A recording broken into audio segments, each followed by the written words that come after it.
Alasan mengapa perusahaan saya harus go public adalah untuk mendapatkan status sebagai perusahaan TBK. Perusahaan melakukan go public dengan tujuan utama mendapatkan status sebagai perusahaan tercatat di Bursa Efek Indonesia. Bagi beberapa sektor bisnis, status ini sangat penting. Perusahaan kami memiliki tata kelola yang baik. Perusahaan kami juga diawasi oleh berbagai pihak. Informasi tentang perusahaan kami tersedia di berbagai media dan lain-lain. Yang menjadi persyaratan utama perusahaan go public adalah perusahaan harus tercatat di Bursa Efek Indonesia atau BI.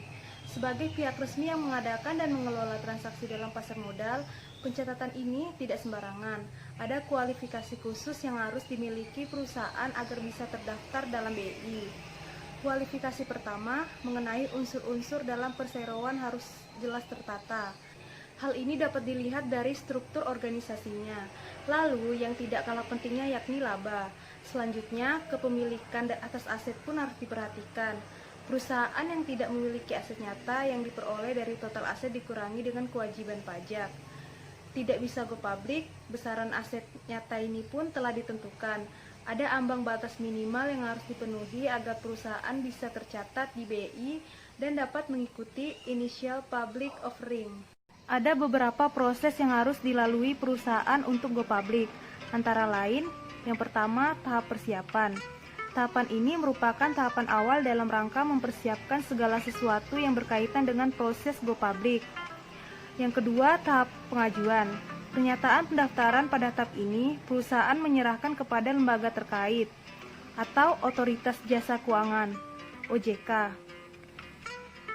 Ketiga, tahap penawaran saham.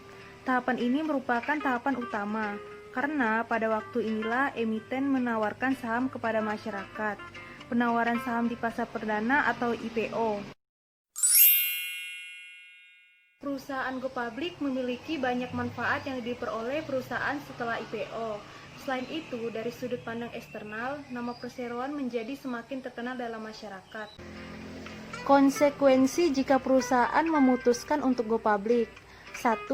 Perusahaan go public memiliki kewajiban keterbukaan informasi. 2. Perusahaan go public memiliki kewajiban untuk mengikuti peraturan-peraturan pasar modal. 3. Perusahaan go public memiliki kewajiban mengubah gaya manajemen perusahaan dari gaya informal menjadi gaya formal. 4. Perusahaan go public memiliki kewajiban membayar dividen tiap tahunnya kepada pemegang saham. 5. Perusahaan go public memiliki kewajiban untuk terus meningkatkan pertumbuhan perusahaan ke arah yang positif.